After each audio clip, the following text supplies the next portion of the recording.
Disconnect થઈ ગયા મહેશ આનંદજી.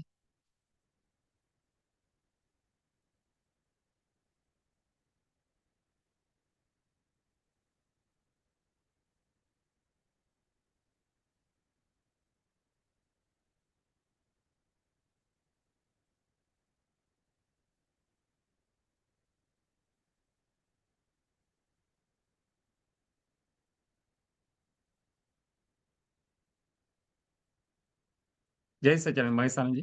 હા, જતું રહેલું. હા, ત્રિમંત્ર બોલાવજો. રેડી. નમો વિતરાગાય, નમો વિતરાગાય, નમો અરિહંતાણમ, નમો અરિહંતાણમ, નમો સિદ્ધાણમ, નમો સિદ્ધાણમ, નમો આયર્યાણમ, નમો આયરિયાણમ, નમો વજ્રાયાણમ, નમો વજ્રાયાણમ, નમો લોહે સૌ સાપુણમ, નમો લોયે સૌ સાહુનમ, ऐसो पंच नमुक्कारो એસો પંચન મુક્કારો सौवपावपणासनो સૌપપા વપણાસન मंगलाणं च सौवेशी મંગલાનમ ચ સૌવેસી पर्वं हवै मंगल પરમ હોય મંગલ. ओम नमो भगवते वासुदेवाय ઓમ નમો ભગવતે વાસુદેવાય. ओम नमः शिवाय ઓમ નમઃ શિવાય. जय सच्चिदानंद જય સચ્ચિદાનંદ. જય સચ્ચિદાનંદ. સરે મહાત્માઓ. મહેસાજી આજે ભરતભાઈ શ્રી નથી પદ માટે, તો આપણે પ્રશ્ન લઈશું. કોઈ મહાત્માનો પ્રશ્ન હોય તો જરૂરથી પ્રશ્ન પૂછજો. નરેશભાઈ કઈ પૂછવું હોય તો કહેજો. સુબીરજી, કશ્યપજી.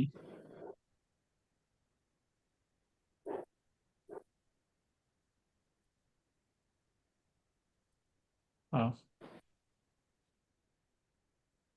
જય સચ્ચિદાનંદ સુબીરજી. जय सच्चिदानंद महेशान जी, जय सच्चिदानंद गौरांग जी and सर्व महात्माओं। જય સચ્ચિદાનંદ. जय सच्चिदानंद। बोलिए बोलिए। हाँ, ये एक सत्संग में ऐसा सुना था, दादाजी का सत्संग था, मतलब ऑडियो क्लिप में, कौशा हिंसा और भाव हिंसा ये आत्मघाती, तो ये महात्माओं के लिए लागू होता है? नहीं, अब भाई महात्माओं को अभी कसाई होता ही नहीं, भाव हिंसा भी नहीं होती है। बराबर। कसाई हिंसा भाव हिंसा दोनों नहीं होती है। जब तक अहंकार है, जब तक मैं देह हूँ, मैं करता हूँ, तब तक ये भाव हिंसा लागू पड़ती है। राइट। कसाई हिंसा भी क्या है, भाव हिंसा तो बिल्कुल बंद हो गई। मैं सुबीर हूँ, मैं महेश भाई हूँ, उसको भाव हिंसा बोलते हैं। और उसको मान के जो भी करते हम, वो भाव हिंसा बोलते हैं। मन वचन काया वही मैं है। तो कसाई हिंसा को क्या बोलते हैं? क्रोध मान माया लोभ को उसको हिंसा बोलते। अभी महात्मा को क्रोध मान माया लोभ नहीं है, वो कर्ता पद में नहीं है। और जो है सुबीर का जो भरेला माल निकलता है, लोभ का, क्रोध तो है ही नहीं, गुस्सा बोलते हैं उसको। हिंसक भाव नहीं होता है उसको, हिंसक भाव है तो क्रोध बोलते हैं। राइट। हाँ, तो वो गुस्सा बोलते हैं हम, डिस्चार्ज बोलते हैं। अगर किसी को दुख हो गया अपनी वाणी से, गुस्सा से, कसाई से। वो हम्म कौन सा कसाई? अभी मूड कसाई गया, जो हम्म चार्ज कसाई बोलते हैं, चार्ज होने वाला। तो डिस्चार्ज में राइट जो किसी को दुख हुआ, वो हम्म डिस्चार्ज कसाई बोलते हैं उसको। तो राइट कर्म का बंध नहीं होता है, मगर किसी को दुख हुआ, उसका हम्म हम महेश भाई को बोलते हैं, फाइल नंबर 1 सुबीर डे को बोलते हैं कि भाई प्रतिक्रमण कर लो कि राइट भाई, हाँ ऐसा किसी को हर्ट हुआ, हम्म अभाव तिरस्कार हुआ, वाणी कुछ कठोर तंत्रिली निकल गई, किसी राइट का प्रमाण डूबा गया। तो राइट जो भी कुछ हुआ नौ कलम के बाबत में, तो हम्म हम प्रतिक्रमण किसको करना है? शुद्धात्मा को नहीं करना है, सुबीर को वो करना कराना है, है सुबीर को कराना है। राइट सुबीर को बोलने का, ये प्रतिक्रमण कर लो। इसलिए महात्मा को हम्म नहीं होता है। खाली एक प्रतिक्रमण है, आलोचना प्रतिक्रमण प्रत्याख्यान। महात्मा राइट को भाव हिंसा भी नहीं है, कसा हिंसा भी नहीं है। राइट हाँ, जो नया कर्म का चार्ज होता है उसको भाव हिंसा बोलते राइट हैं। हाँ, दूसरा अवतार का बंधन होता है, उसको भाव हम्म हिंसा बोलते हैं। तो राइट भावा भाव महात्मा को रहा नहीं है। सुबीर बराबर भाई का भावा भाव उकलता है, नया राइट नहीं। हाँ, हम्म जब तक वो बोलते हैं ना, मैं ही करता हूँ, मैं ही हम्म सुबीर भाई हूँ, हम्म तब तक ये भाव रहता है। राइट क्योंकि मैं शुद्ध आत्मा हूँ, वो भाव हिंसा नहीं है। हम्म। हाँ, ये भाव नहीं है लेकिन भावना तो कर सकते हैं ना महात्माओं नहीं, महात्मा यानी कि सुबीर को बोलना है हम शुद्ध आत्मा है। राइट सुबीर को बोलना है कि भाई 5 आज्ञा की पालन करने की, दादा भगवान के पास शक्ति मांगने की, प्रतिक्रमण हम्म करने की, महात्मा की सेवा करने की।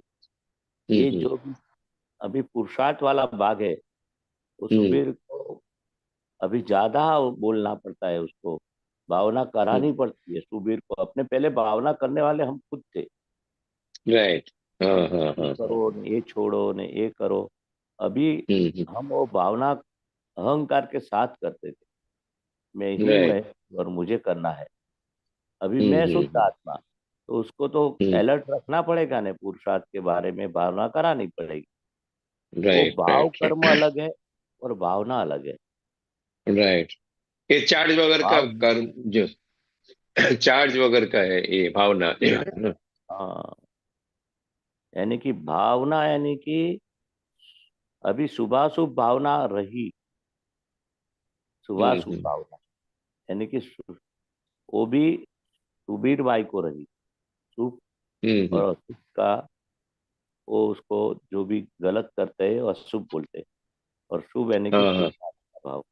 राइट राइट यानी कि जो भी गलत है, उसको सुबीर भाई का हम्म जो भरेला माल निकलता है, तो हम वो हम्म प्रतिक्रमण कराते हैं, वो शुभ भावना बोलते हैं।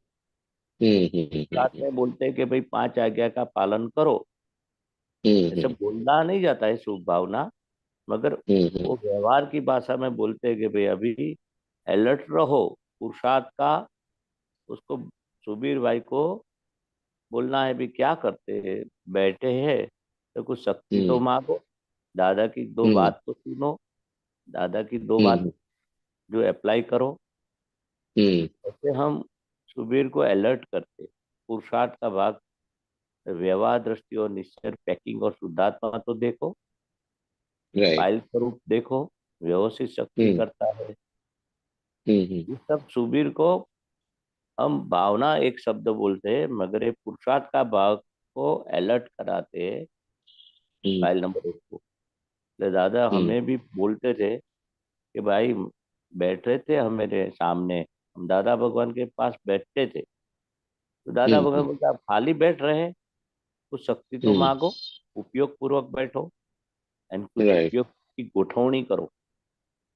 हाँ हाँ भावना करो ऐसा नहीं बोलते थे, और कुछ हम्म उपयोग की गोठवणी करो। बैठे मत रहो, राइट ये मशीनरी है। मशीनरी को हम्म खुराक चाहिए, मन को खुराक चाहिए। ये मन वचन काया मशीनरी है, उसको हम्म दादा में रखो, यानी कि कोई राइट पुरुषार्थ के भाग में उसको वो इन्वॉल्व रखो। राइट ऐसे उसको भावना नहीं बोलते थे, मगर एक व्यवहार दृष्टिकोण से बोल सकते हैं कि फाइल नंबर 1 को उपयोग में रखने का पुरुषार्थ का भावना करो, पुरुषार्थ में की गोठवणी करो। राइट हाँ, ये व्यवहार दौर से बोलते हैं कि हमें शुद्धात्मा होके सुबीर भाई को पुरुषार्थ की भावना कराना। राइट उसको मालूम नहीं है, हमें मालूम है। हम अभी शुद्धात्मा हो गए, ज्ञानी बाबा हो गए, शुद्धात्मा पक्ष वाले, तो हमें उसको अलर्ट करना है। उसको तो जैसे भी दोहरावनी जैसे इस तरह से फाइल नंबर 1 देहधारी, अपना मन, अपनी बुद्धि, डिस्चार्ज, अहंकार, उसको तो बरेला माल उनके हिसाब से जो भावना करके आए पूर्व वर्ष में, वो भावना उकल रही है। तो राइट उसके सामने हमारा कैसी भावना होनी चाहिए, यानी कैसा पुरुषार्थ होना चाहिए, जो दादाजी ने बता दिया। कुछ न कुछ उपयोग राइट की गुठवणी में उसमें प्रतिक्रमण भी आ गया, 5 आज्ञा भी आ गई, ने जो शक्ति मांगते वो भी आ गया। उपयोग यानी कि शुद्धात्मा के पक्ष में हम जो भी दादा के ज्ञान के पक्ष में वो गोठवण करते, हम उसको उपयोग बोलते हैं। राइट हाँ, अभी हम जागते हैं, पहले नींद में थे, अभी जागे, हम शुद्धात्मा में जागे। हम जागते हैं तो हम जागृत अवस्था में अपना शुद्ध उपयोग का काम, इनके पुरुषार्थ का काम वो कराना है फाइल नंबर 1 से। राइट कैसे कराते, वो अपने देखना है। सुबीर करते हैं, नहीं करते, आलस करते हैं, प्रमाद करते हैं, मनमानी करते हैं, तो उसको समझाना है कि भाई ये दादा का ज्ञान लाखों लोग है, आपको मिला है, फिर से मिलने वाला नहीं है। ये देह है, आयुष्य वाला है, ये आयुष्य कब कितना है, खत्म हो जाएगा। तो अपने राइट ऐसे ज्ञानी मिले, दादा मिले, दादा का ज्ञान मिला, तो कुछ फुर्सत का टाइम जब मिलते अपना काम निकाल दो। ऐसी सुबीर को भावना करानी है, इनके पुरुषार्थ में अलग कराना है। राइट बराबर। इस हाँ, इसके कनेक्शन में और एक जगह पे दादा ने महात्माओं के लिए बोला है, जे ज्ञान मिलने के बाद भेलारी देवानी भावना रखवानी, तो वो उससे मोक्ष मार्ग में मतलब प्रगति अच्छा होता है, ऐसा बोलना चाहते थे। तो भेलारी जो देवान जो भावना है, वो उसका मीनिंग क्या हुआ, जो आपके पोजीशन में है उसको बांट देने का, ऐसा है? नहीं, अपने मन वचन काया को दादा के ज्ञान में रखना, मन वचन काया को दादा की महात्मा की सेवा में रखना, मन वचन काया खुद के लिए वापरना नहीं, दूसरों के लिए वापरना, वो बेलाड़ी बोलते। बेलाड़ी दो यानी कि समर्पण भाव। हाँ हाँ हाँ जिस तरह से जैसे आता है ये बेलाड़ी देना, खुद के लिए नहीं। दादा बोलते खुद के लिए पैसा वापरे, वो गटर में गया। वाइफ के लिए, बच्चे के लिए, अपनी फैमिली के लिए, भाई, बंधु, बहन, सिस्टर, जो भी है, माँ बाप। तो बिलाड़ी तो है ना कि जो भी अपने जितना वापरना है खुद के लिए, वो एसेंशियल है। बाकी का सबको बिलाड़ी देना है, यानी कि हम खुद के लिए वापरा, वो गटर में गया। यानी कि सब समझी, मन, वचन और काया। नहीं अपनी वाणी दूसरे के लिए वापरते, अपना मन दूसरे के लिए वापरते, काया दूसरे के लिए वापरते, यानी कि अपने के लिए कुछ भी करना नहीं है, और दूसरे के हेल्प के लिए, जगत कल्याण के लिए। जैसे दादा भगवान पूरा टाइम कैसे लोग पामे, वो देखते नहीं कि मुझे थकान लगी कि नहीं लगी, मेरा समय हो गया नींद का, आराम का, खाने का, यानी कि सब बिलाड़ी दिया था। यानी कि जो ज्ञान प्रकट हुआ, तो किस तरह से मैं इस जगत कल्याण में निमित्त बनूं। पूरी पूरा दिन मेरा, जो भी आदमी मुझे निकट होता है, वो बिना पावे नहीं जावे, यानी कुछ कुछ कुछ उसको मेरे से हेल्प, वो ज्ञान के पहले भी उन ऑब्लाइजिंग नेचर था। हाँ, तो ऑब्लाइजिंग नेचर। बोल दिया था आधी रात को, अब मुझे कुछ भी प्रॉब्लम है मेरे घर आना, मैं आपके घर नहीं आऊंगा। नहीं तो बोलते ना, आप मेरे घर आए तो मैं भी आपके घर आऊंगा, कुछ भी काम होगा तो पूरा बिलाड़ी दिया था। पूरी लाइफ दूसरे के लिए जीना, पूरी लाइफ दूसरे के लिए भावना करने की, कि हम खुद के लिए हम जीना नहीं है, दूसरे के लिए जीना है। जो भी अपने पुण्य से प्राप्त हुआ है, ये शरीर प्राप्त हुआ है, अपनी वाणी प्राप्त हुई, अपना जो भी सुख सुविधा, पैसा, जो भी है, मन वचन काया से किस तरह से हम दूसरे के लिए वापरते, उसको बिलाड़ना बोलते लेकिन इसमें दादा ने मतलब ये करने के लिए बोला नहीं, वो बोला भावना करो। क्योंकि करने का जो हो वो तो पहले से जैसे दादा के शुरू से ही ज्ञान से पहले भी उनका ओबलाइजिंग नेचर था। तो हमारा भी दान देने का, किसी को हेल्प करने का वो एक नेचर में, वो पहले का भावना के हिसाब से अभी के वर्तन में आएगा, मतलब उस हिसाब से। तो दादा ने करने के लिए नहीं बोला, लेकिन भावना करने के लिए बोला। तो हैं। वो भी मतलब सटल में वो बोलना चाहते थे। जे मेरे ख्याल से ऐसा लगना है मेरे को, मैं नहीं, जो पहले का हिसाब से आपको आज की वर्तन आ रहा है, लेकिन अभी आप भावना करोगे जाके आगे जाके आप ये कर सकते हो, ऐसा हम्म, मेरे को लग रहा है। सही बात है। मगर मन में जो उठता है ने, कि नहीं हाँ, चलो, ये जो भी स्पंदनों, तो उठेगा किधर से? भावना तो है, हम्म, भावना तो जो भी लेके आए, मगर अभी हम्म, वर्तन में, यानी कि जो परिणाम स्वरूप में जो भी है, मन तो हम्म, दिखाएगा ना कि मुझे राइट, खुद के लिए वापरना है, खुद के लिए समय निकालना है। ये हम्म, पुरुषार्थ का भाग में भी थोड़ी हमने जगत कल्याण के निमित्त बनना है। तो ये सब हम्म, भावना है हम्म, पॉजिटिव। तो जब नेगेटिव आता है पूर्व का जो हिसाब के हिसाब से, तो हमें उसको पॉजिटिव बनाते। राइट, मन वचन काया दूसरे के लिए वापरना, वो पूर्व हम्म, की जो भावना तो हम कैसे लाए कि नहीं लाए, मगर अभी हम्म, तो कर सकते हैं ना। हाँ, हाँ, शिविर को बोल सकते हैं ना कि भाई हमारे मन वचन काया से किसी को दुख ना हो, अपने मन हाँ, वचन काया से किसी को, किसी की चीज हमें अणहक की नहीं प्राप्त हो। राइट, ऐसे ऐसी सुबीर को फाइल नंबर 1 से तो हम, वो क्या लेके आए वो बात अलग है। तो अभी राइट, क्या बिगाड़ना है, यानी कि क्या अभी क्या करना है, जो लेके आए हम्म, उसको सुबीर लेके आए हैं, मगर हम्म, अभी उनका क्या है, तो नियत क्या है अभी। अभी उसको अंदर नियत बिगड़ती है, लालच बुरी होती है, हम्म, तो हमें उसको करेक्ट करना है अपना साथ से। तो राइट, हाँ, इसलिए पुरुषार्थ का ही भाग आ गया है ना, प्योर करने का। हम्म, हाँ, इम्प्योरिटी तो हाँ, है, इम्प्योरिटी तो लेके आए ना मनोवचन काया की। मन राइट, की इम्प्योरिटी है परेला माल, वाणी भी निकलती है, और राइट, सभी वर्तन भी अपना ऐसे कलयुग का माल है। इम्प्योरिटी तो बरेला माल है जो लेके आए। ये राइट, सतयुग का माल नहीं निकलेगा अभी। कलयुग में है तो कलयुग का माल निकलेगा ना। हाँ, हाँ, 90% तो बुरी बाबतें ही निकलेगी।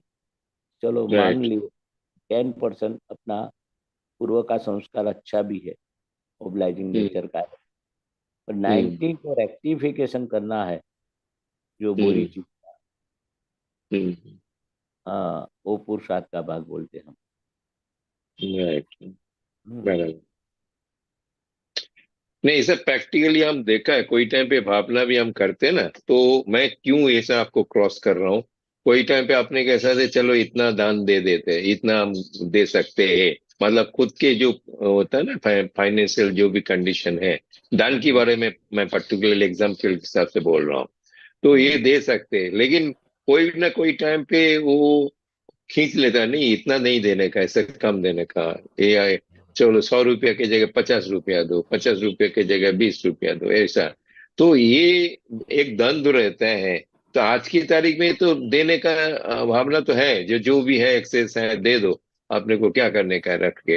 हाँ, लेकिन वो पूर्वे का जो एक क्या बोलता है खींचतान है ना, वो जो पूर्वे का, नहीं अपने लिए रखो, अपने लिए रखो, वो दो धन में वो जो अमाउंट देने का जो होता है वो उसमें कम ही हो जाता है। ये बोलने का था। तो आज की तारीख में भावना तो पूरा ही रखने का, जो भी है दे देने का है, लेकिन एक्चुअल में जाके थोड़ा वो कम हो जाता है। वो मालूम नहीं हो, मतलब उस हिसाब से मैंने बोलना चाहता जो पूर्वे का वो भी काम करता है। ये पोजीशन का जो बोलता है ना परिग्रह, वो भी काम कर लेता है। हाँ, तो दादा भगवान खुद का एग्जाम्पल देते थे ना कि हम मंदिर में हम्म जाते थे, 100 की नोट देते थे दान, हम्म और हम्म कहते थे क्या 100 की, वो जमाने की बात है। हम कमाते हम्म थे तो बहुत कमाते थे, लाख लाख रुपया हम्म भी कमाते थे, कोई हम्म 5-25 हजार जो भी कमाते थे, अच्छी अमाउंट हम्म कमाते थे। मगर मंदिर में 100 की नोट देते थे और बोलते थे हम्म 75 रुपीज, 75 रुपीज, 25 रख लो और 75 रुपीज वापस दो। हम्म जैसे हमें 500 की नोट देते और 400 वापस मांगोगे, फॉर हम्म, एग्जाम्पल, छूटा नहीं हाँ होगा ना, 25 रुपया हाँ छूटा हाँ नहीं है और दान करना है। हाँ हाँ भावना क्या क्या रहती है कि 25 रुपया देना है, तो 100 की नोट हम्म देते थे और हमें 75 रुपीज वापस मांगते थे, चेंज नहीं होता है इसलिए। तो हमेरा भी दे सकते थे 100 रुपया, दादा भगवान हम्म क्या बोलते थे, हम हम्म दे सकते थे, मगर राइट हम 75 रुपीज वापस मांगते थे। क्यों वापस मांगते थे? हम्म, क्योंकि हमें ऐसा है, लोभ की गांठ बोलते हैं, क्या बोलते हैं, लव की गांठ। वो टाइम पे हमारी ऐसा अनुभव है। तो इस तरह हम्म से दान का विचार आएगा आपका, चलो हम्म 5,000 लिखा दो, हम्म, 1,000 रुपये में हो जाता है तो 5,000 क्यों लिखाऊं, 4,000 मुझे हाँ काम मिलेगा घर राइट। पे कुछ न कुछ। हम्म ये लोभ की गांठ के हिसाब से दे सकते हैं 5,000, मगर क्या हम्म होता है कि बाद में देंगे। आज हम्म 1,000 दिया, फिर से 6 महीने के बाद फिर से 1,000 दूंगा, फिर से 1,000 हम्म दूंगा, पर एक हम्म सामटा होगा न सरप्लस। हम्म ये हम्म, लोभ की गांठ बोलते हैं उसको, क्या बोलते हैं। लव की गांठ। हाँ, इस बराबर। तरह से एग्जाम्पल डोनेशन का, कि सब तरह से अंदर जो भी है सेवा के बारे में, तो भाई वो गांठ होती है कि मैं सब सेवा करूं। वो लोग कहते तो मैं इतना हम्म करूं क्या, ज्यादा नहीं करूं। हम्म हाँ, इतना हम्म सेवा नहीं तो मैं थक जाऊंगा, मेरा समय ही हम्म थोड़ा ज्यादा यूज होगा, मुझे आराम कम हम्म मिलेगा। यानी कि हम्म सभी बाबत में हम्म ये अंदर कुछ न कुछ लोभ की गांठ या आलस प्रमाद, ये कुछ न कुछ हम्म अंदर ऐसे है, मतलब वो पुराने बरेला माल, वही हम्म शत्रु बोलते हैं ना हम। तो राइट। अंदर का जो भी है शत्रु, वो अंदर उसको करवाता है बरेला माल, कि इतना ही दो, इतनी सेवा करो, इतना ही काम में लगो। तो इस तरह से राइट। देखने मिलता है कि ओ, हम्म ये लालच की गांठ आई, मान की गांठ आई, लोभ की गांठ आई, ये विषय हम्म विकार की गांठ आई। हम्म अंदर नियत बिगड़ती है, लालच खड़ी हुई, हम्म अच्छी है, मुझे प्राप्त हो जावे। Right right. दादा बोलते थे ना कि चलो हमें किसी गार्डन में जाते, कोई बगीचा में, तो हम उसको फ्रूट खाते, बोर खाते, सफरजन खाते, कुछ न कुछ बड़ी, उसमें गए गार्डन और हम्म बगीचा बोलते उसको, बड़ा, तो बोलते सब मित्र के साथ हम गए, सब लोग लेके आते थे घर पे, हम कुछ लेके हम्म नहीं आते, बांध के हम्म लेके आना, बोलते जिसको बोर चाहिए, चनी बोर है, वो बोर है, फ्रूट है, केला है, सफरजन है, कि जो भी है, नारंगी, मौसम्बी, वो उधर गए फार्म में, फार्म बोलते, बड़ा फार्म, आम भी मिलते, तो लोग बोलते खाते, तो उधर खाने के लिए तो गए, तो साथ साथ में बांध के ले जाते थे। तो दादा भगवान बोलते बचपन से हमें ऐसा बांध के ले जाना, ऐसा लोभ नहीं था बचपन से। खा तो खा लिया, 2 के बदले 3 खाया, 4 खाया। लोग क्या घर पे लाते थे, काम लगेगे, घर पे ले जाते थे, ऑफिशियली, ऐसा कुछ नहीं। अब बोलते थे आप ले जाओ, ऐसा।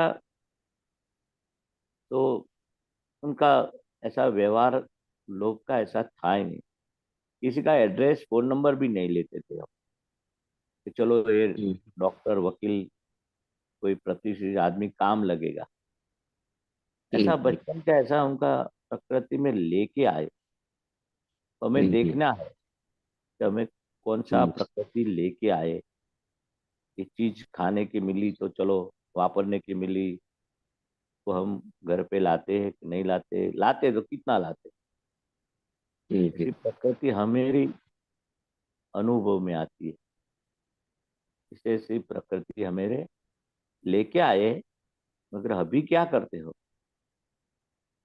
तो नहीं, दादा ने क्या बताया कि खाओ, तो घर पे नहीं लाना। ऐसे एग्जाम्पल देते।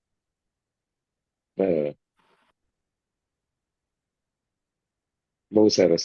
जय सच्चिदानंद। जय सच्चिदानंद। जय सच्चिदानंद। कश्यप जी।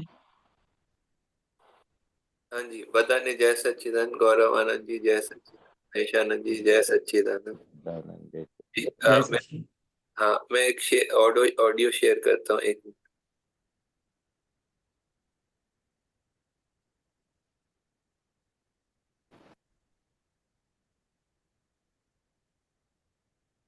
हाँ, ये आज का ही ऑडियो है जो आया था ग्रुप में, व्हाट्सएप ग्रुप में। ये थोड़ा मैं प्ले करता हूँ, आप फिर बताइएगा जो है कि क्या कहना चाह रहे। एक मिनट, शायद आया नहीं। एक मिनट दोबारा।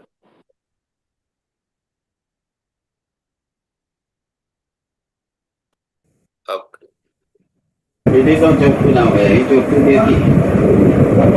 આપણા આશ્રમ ઉત્થાન દાદા બધા પોતપોતાના ઘરના કપડા પહેરે. આપણા આશ્રમમાં એવું નહીં થવાનું ને. આપણા આશ્રમમાં આવું નહીં થવાનું ને. ના, તો ઘરનું ખાવાનું, આશ્રમમાં તો ખાવાનું જ ને. આશ્રમમાં તો એ એક જ થયું ને દાદા. ખાવાનું ખરું, કપડા કરવાનું. વરી લેવાનું નહીં. ના, શું ખોટું દાદા? આ બધી ફાઇલો જોતી બધી જાય. એ તો ખાવું પડે. એ ક્યાં કમાવા જાય બિચારા? વરી લાવવાનું દાદા, વરી લાવવાનું. કપડા જોઈએ એ વરી ના લે. વરી લાવવું એક જ છે બધી. વરી લાવવું છે. કોર્પોરેશન નહીં ના, આ તો એક સંસાર જેવું થઈ ગયું ને. રસોડું એટલે કેટલી બધી વસ્તુ છે. જમાનો જુદો આવવાનો, જમાનો. બરાબર, એ વાત સાચી તમારી. એ રીતે વાત બરાબર છે. વરવાનો જમાનો ઉડી જશે. મહારાજ આપણે ઘેર જ આયા કરે. આ બોલો એનો અર્થ શું થાય? આ મહારાજ આપણે ઘેર જ આયા કરે તેવું કે એનો અર્થ શું થાય? કંટાળી ગયા છે એવું કે કંટાળી અંતર દેવાય નહીં. મહારાજ નોતરું દે તેને ત્યાંથી ના દેવાય. મારે ત્યાંથી લઈ જજો, તેમ ત્યાંથી ના દેવાય. કંટાળે ત્યાં ત્યાંથી ના દેવાય. આખો વ્યવહાર જ થઈ ગયો. અમારે વિતરાગ ની વાત ના રહી, પેલામાં વિતરાગ ની વાત ના રહી, એવું થઈ ગયું. વાસણો એમાં રાખવાના ખાલી મેં બોલવાથી એટલે રોજ થોડો, રોજ થોડો. એ તો સાફ કરવા જ પડે ગમે. એ તો બોલવાથી જ સાફ થઈ જાય. એ તો કાચનું નાખે આ ડીશો આવે છે પેલી પ્લાસ્ટિક જે ડીશો લાવ્યા છે ક્યારે લાવ્યા? જન્માયકાની હા? જન્માયકાની જન્માયકાની આ ડીશો જન્માયકાની સ્ટીલ જેવું એકે નહીં આવે એના જેવું સ્ટીલ જેવું એકે નહીં આવે સ્ટીલ? રાજકોરામાં એ જ સુગમ પડે અને ટકવામાં એ સારું. આ તો ફાટી જાય બહુ વધારે ગરમ થાય જરાક બહુ આવે ને તો ફાટી જાય પડે તો તૂટી જાય હાથમાં કેવી ગયા એવું હશે પોતાની થાળી પોતે સાફ કરી પોતે પોતે એ તો કરે બધા એ મોટા મોટા વાસણો રોજો પેલામાં આવે તપેલા કઢાઈઓ તાવડા નેરમાં આવે તપેલા કઢાઈઓ તાવડા એમાં બધું આવે એ વાંચનારો પાછી બેસ કરવી પડે. અરે એ તો ચોકર એવું મંડી પડે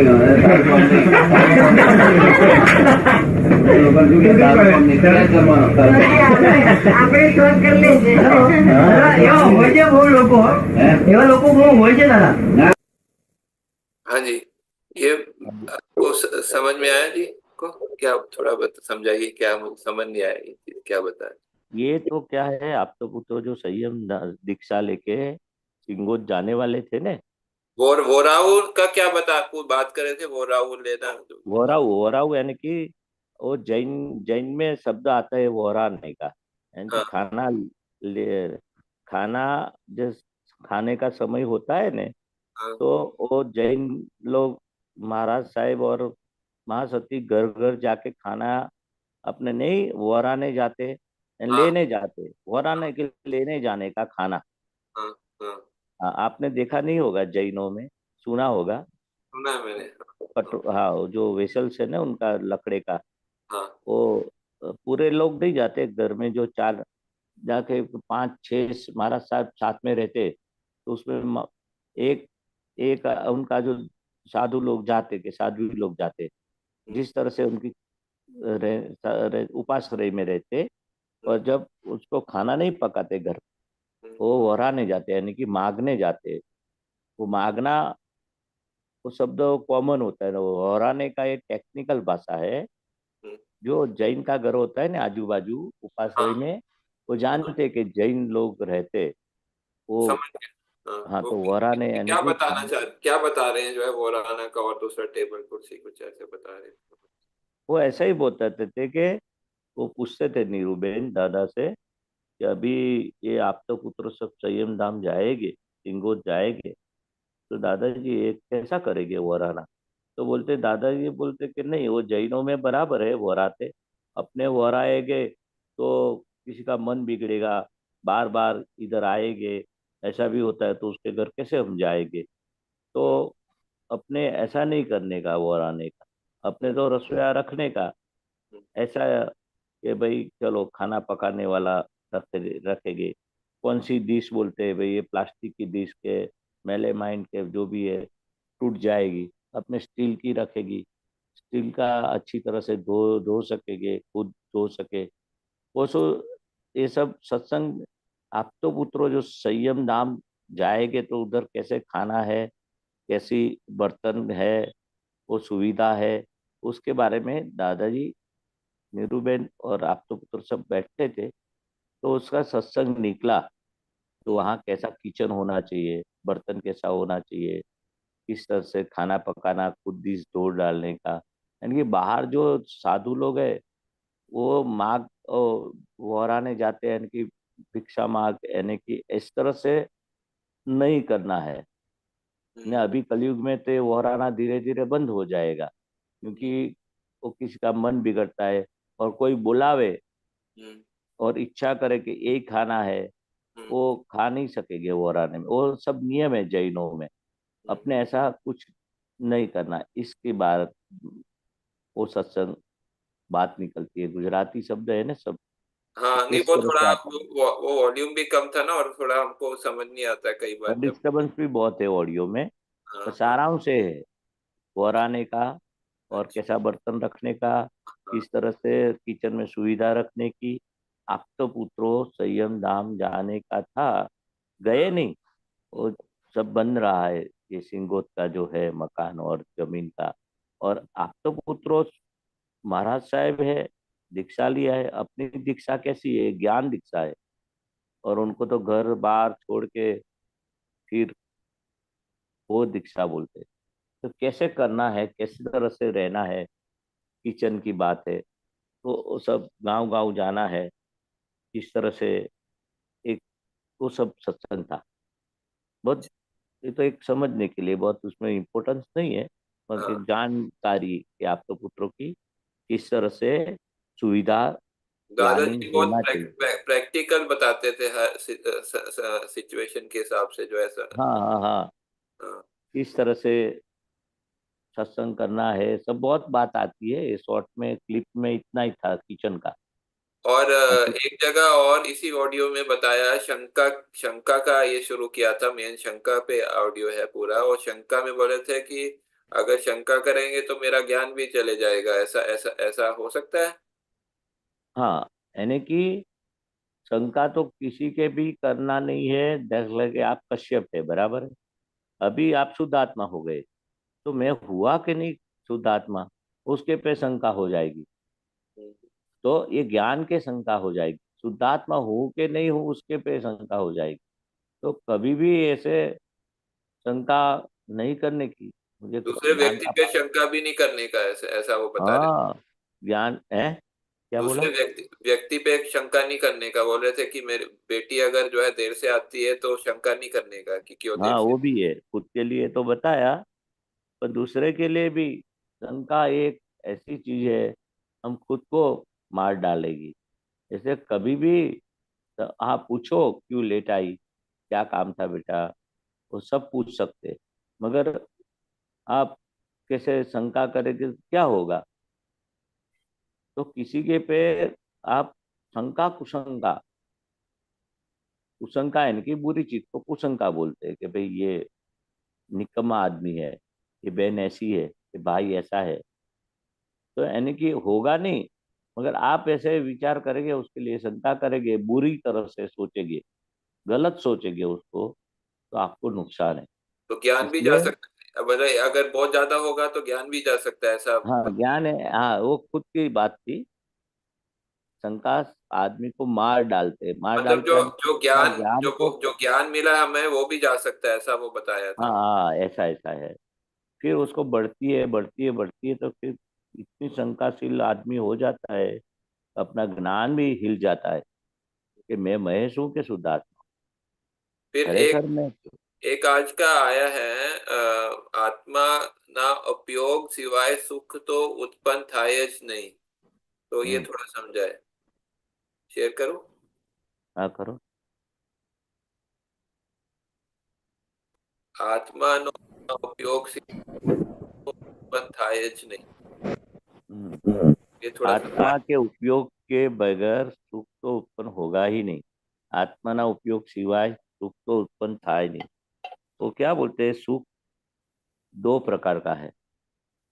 एक आत्मा का उपयोग का सुख अलग है, और रिलेटिव सुख अलग है। तो हम वो जो सही सुख है, वो आत्मा का उपयोग सिवाय रियल सुख उत्पन्न नहीं होता है।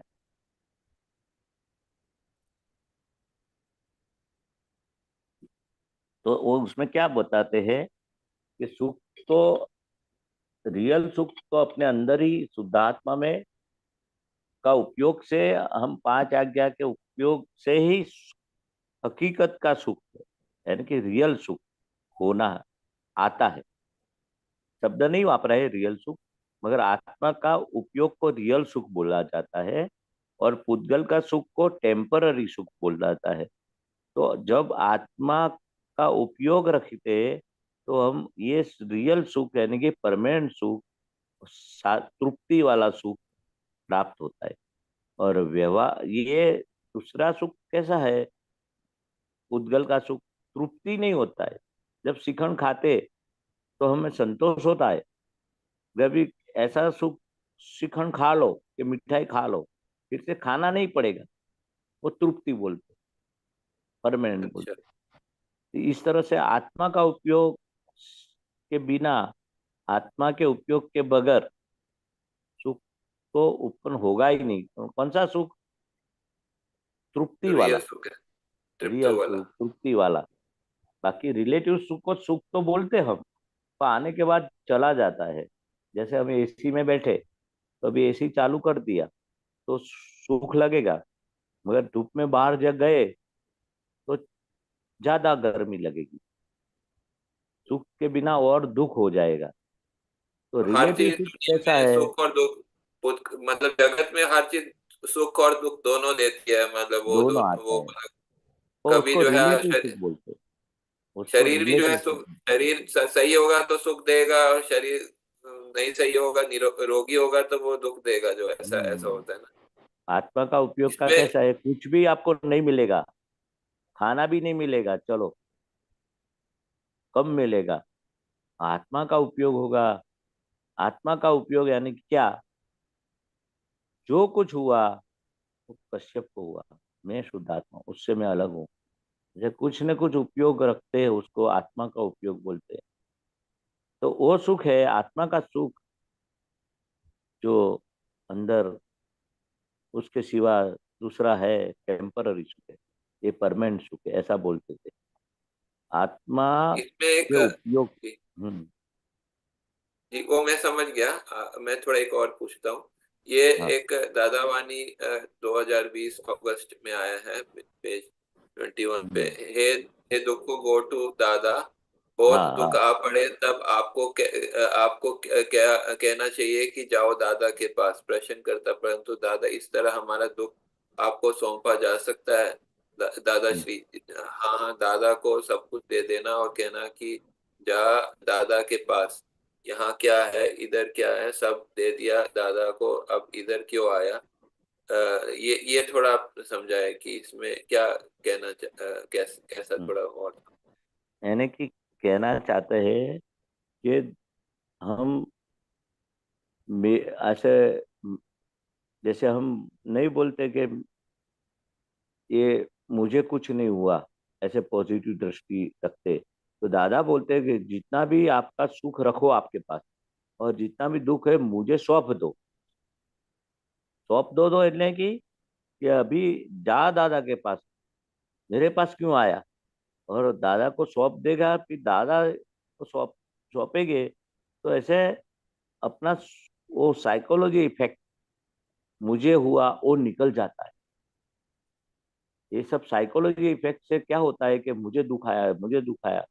दुख जैसे चीज ही नहीं है, मगर एक साइकोलॉजी इफेक्ट खड़ी रहती है। तो हम दादा को सौंपते हैं, तो दादा किसी का दुख लेते नहीं है, मगर दादा भगवान बोलते थे कि हम हमें याद करने से, हमको सौंपने से आपका माइंड में जो खड़ा रहता है मुझे हुआ, उसका भार कम हो जाता है। मैं दादा को सौंप देते, तो इसलिए दादा अच्छा। का वचन बल है, दादा की वाणी है कि भी ये सब कुछ दादा को अपने नहीं बोलते, मन वचन काया भाव कर्म द्रव्य कर्म नो कर्म, ओ कश्यप कथा कश्यप की सर्व माया, आप दादा भगवान परमात्मा को हम समर्पण करते हैं। तो ये भाव सब ज्ञान विधि में हम देखते, तो मन वचन काया तो अपने पास है, कहाँ समर्पण किया? मगर भाव से हम दादा को समर्पित होते हैं। ऐसे भाव करके, भाव से भाई दुख सुख आपके पास रखो, दादा बोलते हैं, दुख को मेरे पास सौंप दो तो चला जाएगा। हम्म, एक हम्म, दादा का वचन बड़ है, दादा की बानी है। कोई भी फ्रेंड अपने को बोलते हैं ना भाई, कुछ भी दुख है आएगा तो मुझे याद कर देना, मैं आपके साथ हूँ। तो अपने एक साइकोलॉजी खड़ी है, तो जो मेरे मित्र है, कभी भी मैं अकेला नहीं हूँ, मेरे साथ है मित्र, मेरा कभी भी काम निकल सकता है। उसने बोला है कि कभी भी वो आधी रात को मुश्किल ही पड़े, पैसे की मुश्किल ही पड़े, कुछ धक्का खाने की मुश्किल ही पड़े, तो मैं हूँ। कोई किसी को बोलते थे मैं हूँ आपके साथ, जैसे आपका वाइफ बोलते, आपका मित्र बोलते, आपका माता पिता बोलते, आपका पड़ोसी बोलते, एक संतोष हो जाता है अपने को। दुख का महसूस हुआ, उभरा आया दुख का, वो भी निकल जाएगा। उसने बता दिया ना मैं हूं आपके साथ, इस तरह से आप दादा को याद करेंगे, दादा को दुख सौंप देंगे तो ये कम हो जाएगा। सूड़ी का घाव सौ ही लगती है ना, इतना ही लगेगा। सूड़ी यानी कि सोपारी काटते उसको सूड़ी तो बोलते उनके वचन बल के कारण जो है वो हैं। कम होता है हाँ उनका। वचन, अरे एक सामान्य कोई, इसलिए मैं एग्जांपल दिया। सामान्य तौर से कोई बोलते हैं कि भाई मैं तेरे साथ हूँ, हम्म। तो भी अपने कितना एक व्यवहार में ऐसा रहता है, वो खड़े नहीं मेरे पास, वो मित्र मेरे साथ है, वो रिलेटिव मेरे साथ है, मेरे भाई मेरे साथ है, मेरी सिस्टर मेरे साथ है, कुछ भी तकलीफ है हम तेरे साथ में है। इस तरह दादा बोलते हैं, जा तू दादा को याद करेंगे, जा और दादा को सौंप दे। एक से साइकोलॉजी इफेक्ट खड़ी हो जाती है, मैं अकेला नहीं हूँ, मेरे सिर पे दादा है, दादा का आशीर्वाद है, वो दादा ने बताया मुझे सौंप दो, एक बार सौंप के तो देखो। दादा बोलते और फिर आपने सौंपते ही नहीं है। जो दादा भगवान है वे अचिंत्य चिंतामणि है, जैसे चिंतन करे वैसा हो जाता है। मुश्किल में हम्म। उनका चिंतन करो तो मुश्किलें सब चली जाती हैं, जैसा चिंतन हाँ वैसा फल देते हैं, फिर हम किस हाँ, लिए घबराने की जरूरत है। बस ये चीज, वो चिंतामणि बोलते कि आप जैसे चिंतन करेंगे दादा का, चिंतामणि यानी कि आप जैसे सोच करेंगे इस तरह से आपका नेगेटिव सोच होगा तो नेगेटिव होगा, पॉजिटिव सोच करेंगे दादा को सौंप देते, जैसे ही आप ऐसे रूप हो जाते, दादा का चिंतन करते तो दादा रूप हो जाते। जैसे कोई गलत गलत चीज और व्यक्ति का चिंतन करेगी तो उसका गुण आपके में आएंगे, और दादा का चिंतन करे आत्मा कैसा है, चिंतवन जैसा चिंतन वन करेंगे ऐसा उसको वो स्वरूप हो जाएगा। ऐसे आत्मा का गुण ऐसा है, इसलिए दादा बोलते हमेरा निधि ध्यासन करेंगे। निधि ध्यासन वो भी चिंतवन जैसा है, हमें याद करेंगे, दादा को याद करेंगे, वो स्वरूप दादा बोलते हैं वो स्वरूप हो जाते। एक आत्मा आप, स्वरूप होने लगते हैं। आत्मा हाँ स्वरूप। हो जाएगी। ठीक। फिर यहाँ पर वो बोलते अहो कारुण्यात ज्ञानी की। मैं कहता हूँ ना कि भैया मैं तो 27 साल से मुक्ति हूँ बिना किसी टेंशन के, अर्थात टेंशन हुआ करता था एम पटेल को, मुझे थोड़े ही होता था, लेकिन एम पटेल को भी जब तक टेंशन रहता है तब तक हमारे लिए बोझ ही है ना। तब वह जन्म जब खत्म होगा तब हम समझे कि हम मुक्त हुए, और फिर भी जब तक वह शरीर है वहां तक बंधन है। लेकिन अब उसके लिए भी हमें कोई आपत्ति नहीं, 2 अवतार ज्यादा होने पर हमें आपत्ति नहीं है। हमारा लक्ष्य क्या है कि यह जो सुख मैंने पाया वह सुख सारी दुनिया को मिले। ये जो बता रहे हैं ना कि टेंशन हुआ करता था एम पटेल को, मुझे थोड़ी होता था, लेकिन एम पटेल को भी जब तक टेंशन रहता था तब तक हमारे लिए भी बोझ है ना, ये थोड़ा समझे।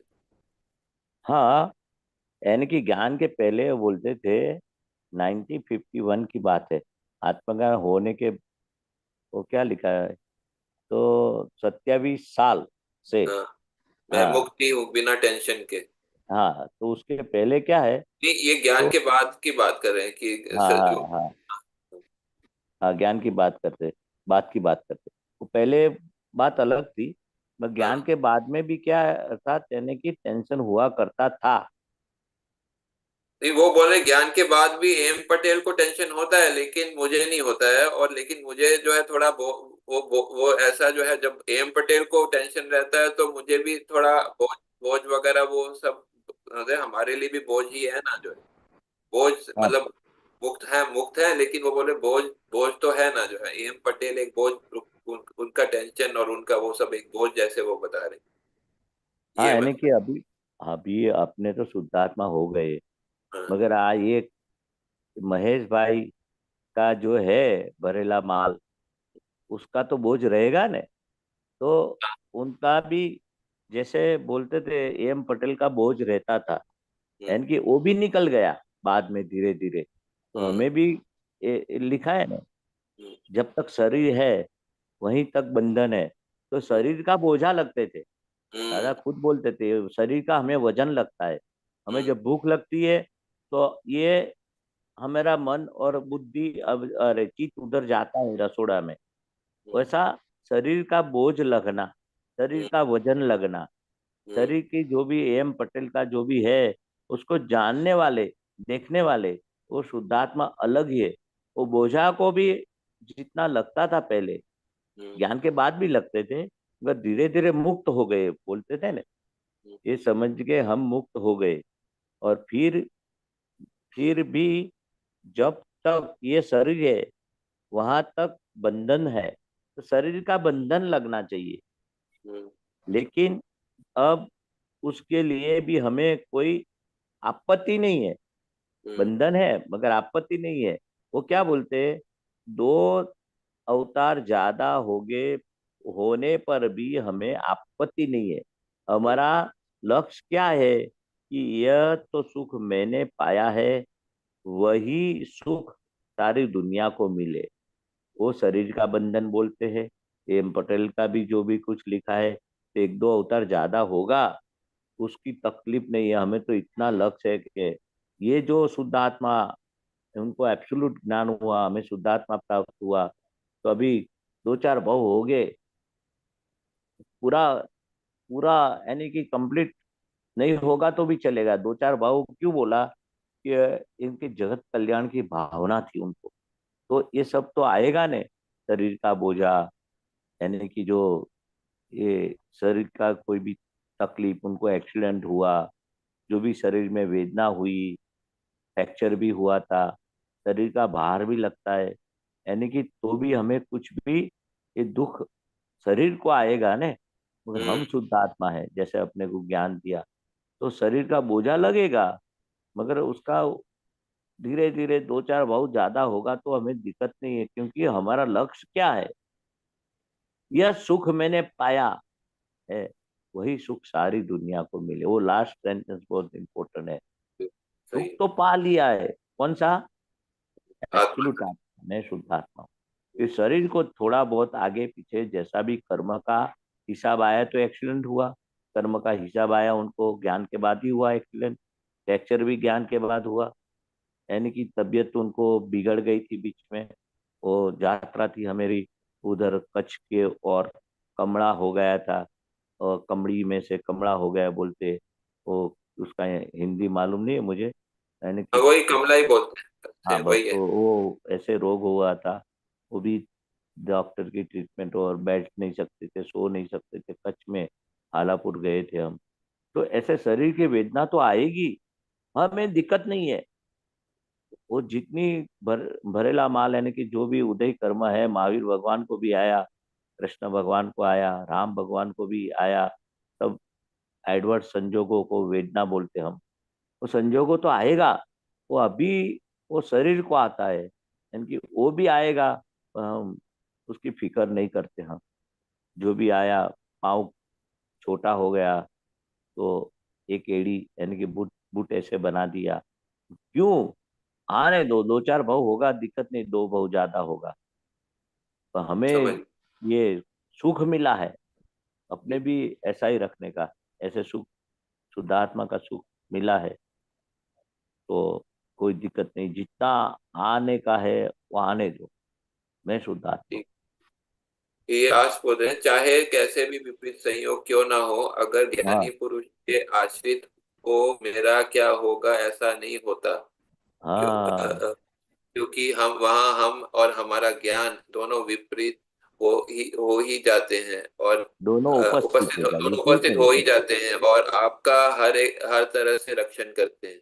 मतलब ये हम्म, बता रहे हैं कि जब विपरीत संजोग और ज्ञानी पुरुष के आश्रित हो तो मेरा क्या होगा ऐसा नहीं होता, ये थोड़ा बोलने का समझाए। नहीं, वाणी में नहीं आना चाहिए, मेरा क्या होगा हाँ। ऐसा, ऐसा नहीं होता। अगर आ भी गया तो दादा बोलते कि वो दादा मेरे साथ है, मुझे कुछ होने वाला नहीं, व्यवस्थित शक्ति मेरे दादा को, वो उसके हिसाब से आएगा, मेरा हम्म, कुछ बिगड़ने वाला नहीं, क्योंकि हम्म, हम दादा को आश्रित, हम दादा को सिर पे बिठाया है, दादा के रक्षण है, हमारे देव देव का रक्षण है, ऐसा है रखने का, ऐसा बोलते। कोई भी विपरीत संजोगों हाँ, में वहाँ हम और हमारा ज्ञान दोनों उपस्थित हो ही जाते हैं हाँ, ज्ञान और है हम ने, तरह तरह जो के भी रखते होगा। हैं। हाँ, दादा बोलते हैं कि आपको फांसी की भी सजा दे दी, लास्ट में लास्ट फांसी आया, चलो। तो एक आप्तवाणी में है, फांसी यानी कि जो समझते हैं ना आप, कि आपको कल हाँ, फांसी हाँ, देने का है। तो सबसे बड़ा भय कौन सा है? डर, मरण का है। तो किसको फांसी देने का है? शुद्धात्मा को? नहीं, शुद्धात्मा तो अजर अमर है, उसको फांसी नहीं लगा सकते। तो जिसको फांसी देने वाले हैं इतने ज्यादा से ज्यादा पनिशमेंट, तो वो मैं नहीं हूँ। और जिसको फांसी देने वाला है देह को, उससे मैं अलग, निर्लेप, असंग, अच्युत, अजर अमर, ऐसा शुद्धात्मा। ये ज्ञान है अपने पास। होगा तो होगा, मैं शुद्धात्मा। जिसको होगा मैं जानने वाला हूँ।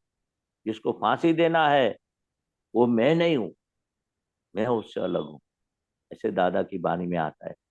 कितना भी दुख आएगा, कैसे भी आएगा, तो दादा आपका ज्ञान यानी कि मैं शुद्ध आत्मा हूँ, निर्लेप हूँ, अच्युत हूँ, अजन्म हूँ, और अव्याभात हम और स्वभाव हमारा वाला। ज्ञान दोनों उपस्थित हो जाते हैं, वो बोले दोनों उपस्थित हो जाते हैं, ये थोड़ा सा। इधर दोनों उपस्थित हो जाते हैं, हम क्योंकि और वहां हमारा ज्ञान दोनों। हम हाँ, हमने ज्ञान, और मैं शुद्ध आत्मा हूँ, और दादा का सब पूरा ज्ञान, मैं अव्याभात स्वभाव हूँ, आदि व्याधि उपाधि से निर्लेप हूँ, ये सब दादा, मैं तो शुद्धात्मा हूँ, और ज्ञान भी उपस्थित हो जाता है। कैसा है शुद्धात्मा? अव्याभात स्वभाव हूँ, जो कृष्ण भगवान ने मतलब बताया ना। मतलब हम, मतलब वो दादा जो सूक्ष्म रूप से आत्मा स्वरूप है वो भी हाजिर हो जाते हैं, ऐसा ऐसा बोल हाँ, रहे हैं ना? आत्मा स्वरूप, आत्मा का गुणों भी। अच्छा। और उससे रक्षण गुणों, रक्षण मतलब वो जो है वो रक्षण होता है, वो फिर और वो आपका छूता नहीं है हर जो है। तरफ से रक्षण करते हैं। ये ज्ञान कैसा है, दादा की बात कैसी है, खाली दादा याद आवे तो भी आधा दुख चला जाता है।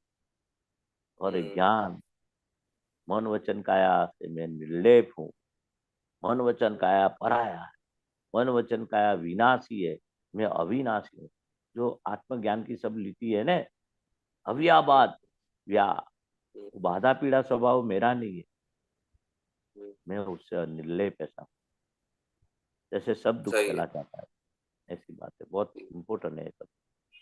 क्लियर हुआ। हर तरफ से धन्यवाद। रखना जय। होता है। जय सच।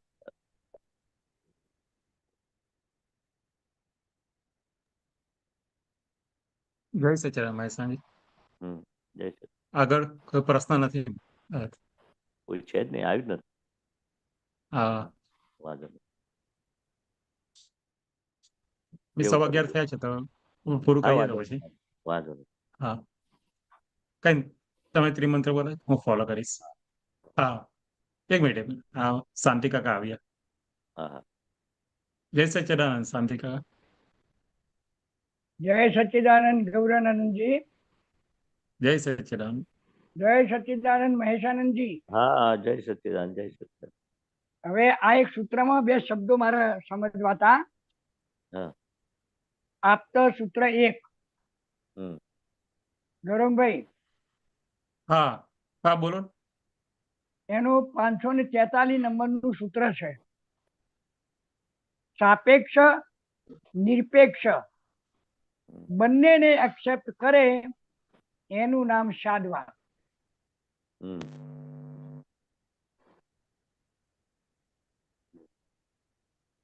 કઈ મહેસાજી તમે જે સાપેક્ષ. સમજાવજો મને વાર હા, લાગશે। હા, હા, બોલો. સાપેક્ષ અને નિરપેક્ષ બંનેને એક્સેપ્ટ કરે એનું નામ સ્યાદવાદ. એટલે દાદાની વાણી કેવી હોય? અનેકાંત વાણી હોય. એટલે પોતે સાપેક્ષ અને નિરપેક્ષ, એટલે બંનેને એક્સેપ્ટ કરે. એટલે દરેક વસ્તુ વ્યવહાર દ્રષ્ટિ અને નિશ્ચય દ્રષ્ટિ. વ્યવહાર દ્રષ્ટિને સાપેક્ષ કીધું, અને એટલે નિરપેક્ષને, એક હા, નિરપેક્ષ, સાપેક્ષ જે નિશ્ચય શબ્દ દ્રષ્ટિ. છે ને, હા, હા. સાપેક્ષ, હમ. એટલે સાપેક્ષનો ખરેખર પરોક્ષ. અર્થ શું કહેવા માંગે છે? સાપેક્ષ એટલે પરોક્ષ, નિરપેક્ષ એટલે પ્રત્યક્ષ. એટલે આપણે દાદાની વાણી સાપેક્ષ એટલે રેફરન્સ ટુ કોન્ટેક્ટ, એને સાપેક્ષ કહેવાય. નિરપેક્ષ એટલે સીધું આત્મા દ્રષ્ટિને નિરપેક્ષ કોને કીધું કે હવે એમાં વચ્ચે રેફરન્સ ટુ કોન્ટેક્ટ નથી આવતું, એટલે વ્યવહાર દ્રષ્ટિને સાપેક્ષ કીધું અને આત્માને પૂતગલને સાપેક્ષ કીધું ને નિરપેક્ષ આત્માને કીધું. એટલે નિરપેક્ષ, હા દ્વંદ્વને, હા બોલો બોલો બોલો. નિરપેક્ષ આત્મા નિરપેક્ષ, નિરપેક્ષ, હા, અને વ્યવહાર સાપેક્ષ. એમની એટલે કોઈની પણ અપેક્ષા સિવાયનો, એમ શું કહેવા માંગે? એટલે કહેવા માંગે છે કે પૂતગલની અપેક્ષાએ વ્યવહારની દ્રષ્ટિએ શાંતિભાઈ છું, વ્યવહારની દ્રષ્ટિએ સાપેક્ષ રીતે શાંતિભાઈ છું ને નિરપેક્ષ રીતે શાંતિભાઈ તો ખરા પણ નિરપેક્ષ રીતે હું શુદ્ધ આત્મા છું. એટલે નિરપેક્ષ, હા, નિરપેક્ષ શબ્દ શું કહેવા માંગે છે મારું કહેવું?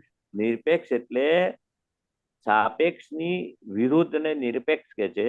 હું શાંતિભાઈ છું ને હું કરું છું, મેં કર્યું, એ બધું વ્યવહારમાં સાપેક્ષ દ્રષ્ટિ કહેવાય. એટલે એકાંતિક એકાંતિક કહેવાય અને નિરપેક્ષ એટલે અનેકાંત કહેવાય. કે દાદાએ દાખલો આપ્યો ને કે તમારાથી ગ્લાસ તૂટી ગયો, બરાબર, તો તમે શું કહો? મેં નથી તૂટ્યો, તો શુદ્ધાત્મા છું. તો વ્યવહાર દ્રષ્ટિથી બોલવું પડે કે મેં મારાથી ગ્લાસ તૂટ્યો છે, એ સાપેક્ષ કહેવાય.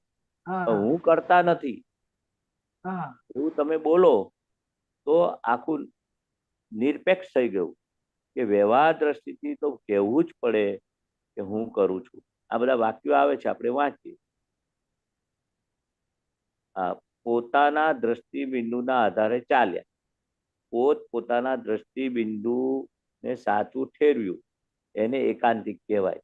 વિતરાગ ધર્મમાં એકાંત કહેવાય. બધા દ્રષ્ટિબિંદુઓને પોતે સમાવી લે એનું નામ વિતરાગ ધર્મ.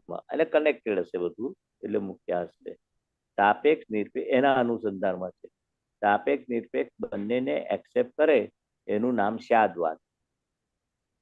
સ્યાદવાદ શું કહે છે કે પોતાનું જે કઈ પદ હોય એ ભૂલીને સામાની વાત સાંભળજે એવું કે છે. સ્યાદવાદ શું કે છે? પોતાનું જે કઈ પદ હોય એ ભૂલીને સામાની વાત સાંભળજે. સાહજિક વાણી એટલે જેમાં કિંચિત માત્ર અહંકાર ના હોય. આ સૂત્રો આજુબાજુ છે એની. એટલે દાદા શું કે છે? કોઈ પણ વાણી હું સાચો છું અને આ હું કરું છું, જે વ્યવહારમાં બધું બોલે એને સાપેક્ષ કહેવાય. ને નિરપેક્ષ કોને કહેવાય? કે દરેક દ્રષ્ટિ જે કરતા હોય એને આપણે ખોટું છે, રોંગ છે એવું ના બોલીએ.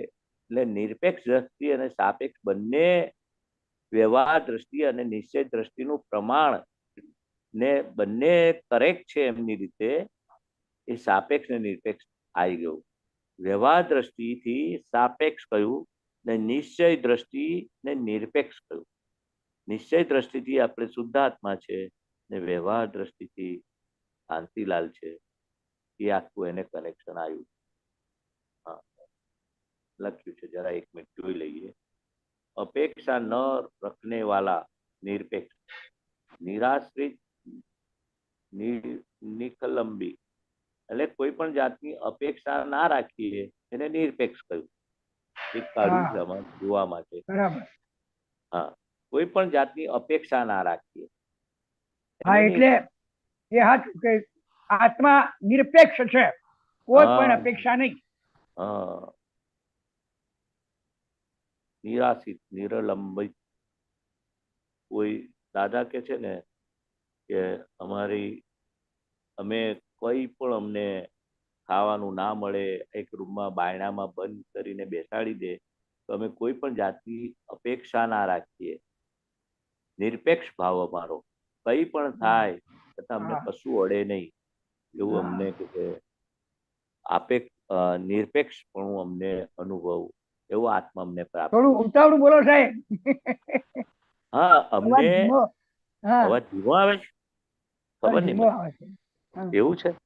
ઓવે. હા, એટલે દાદા ભગવાન શું કહેતા હતા, અમને એક ઓરડીમાં પૂરી રાખે ને, હા, એટલે આત્મા પ્રાપ્ત કર્યો છે ને અમે, તો અમને એવો વિચાર ના આવે કે અમારું શું થશે. કોઈ બરાબર પણ છે. જાતની અપેક્ષા ના હોય, હા, હા, આત્મામાં જ. આત્મામાં જ રહીએ, નિરપેક્ષ પણ હા, ઊભું થયું. હા, બરાબર છે. જ્યારે કોઈ પણ આત્મામાં જાતની રહે અપેક્ષા.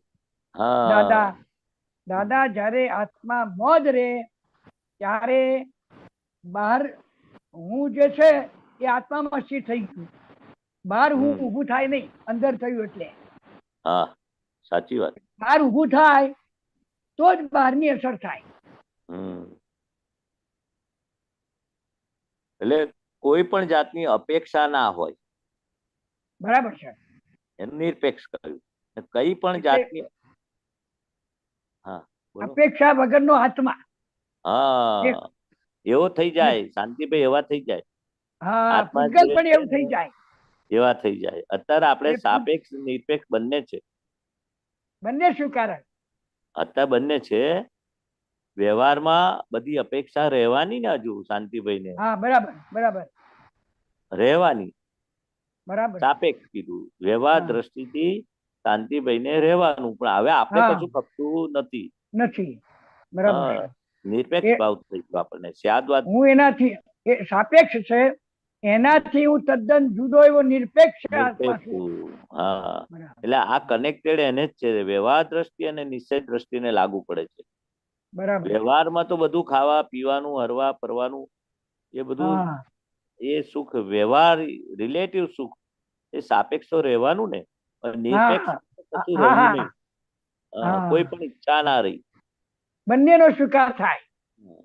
એટલે જેમ જેમ આપણી આ ઈચ્છા મોડી પડશે ને શાંતિભાઈ ની, નિરપેક્ષ ભાવ આપણને ઉભો થઈ ગયો. પેલા વિનાશી, પેલા સુખ છે ને શાંતિભાઈ ને જે લાગતું હતું ને, એ સાચું લાગતું હતું.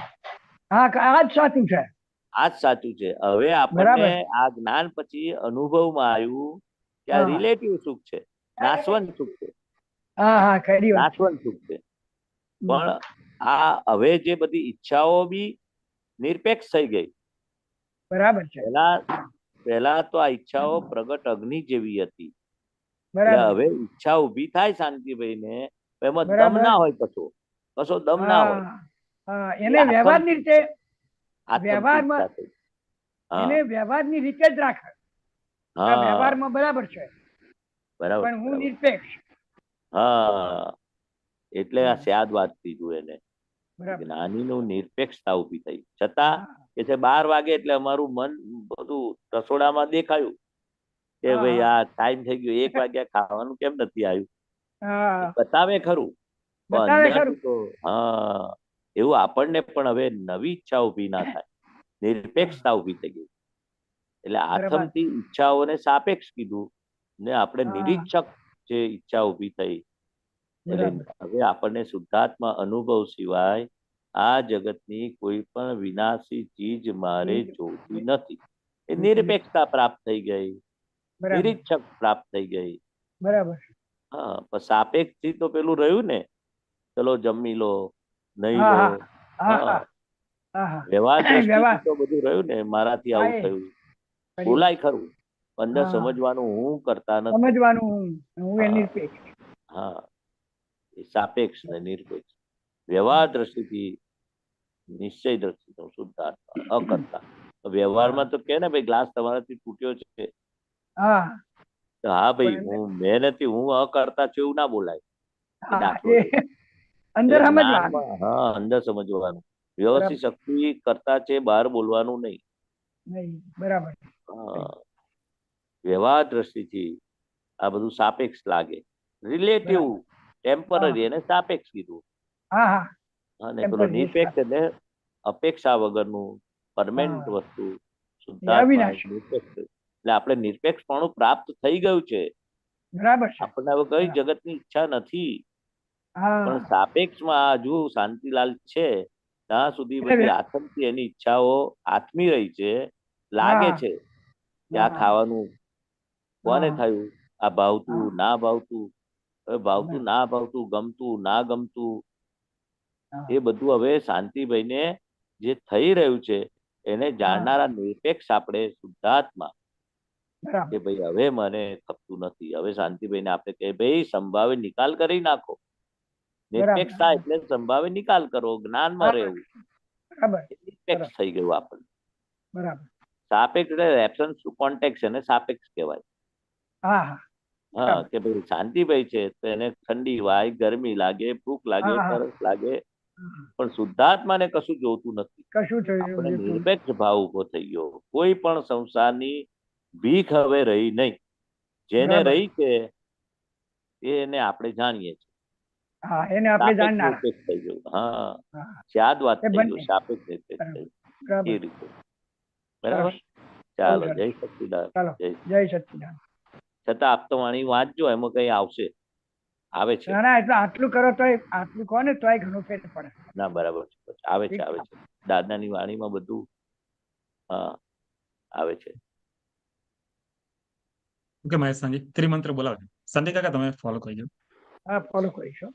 નમો વિતરાગાય, નમો વિતરાગાય, નમો અરિહંતાણમ, નમો અરિહંતાણમ, નમો સિદ્ધાણમ, નમો સિદ્ધાણમ, નમો આયરિયાણમ, નમો આયરિયાણમ, નમો વજ્જાયાણમ, નમો ઉવજ્જાયાણમ, નમો લોય સૌ સાહુણમ, નમો લોએ સવ સાહુણમ, એસો પંચ નમુકારો, એસો પંચન મુક્કારો, સૌ પાવપણાસણો, સવ પાવપણાસણો, મંગલાણમ ચ સૌવેશી, મંગલાણમ ચ સર્વેસીમ, પર્ડવમ હવૈ મંગલમ.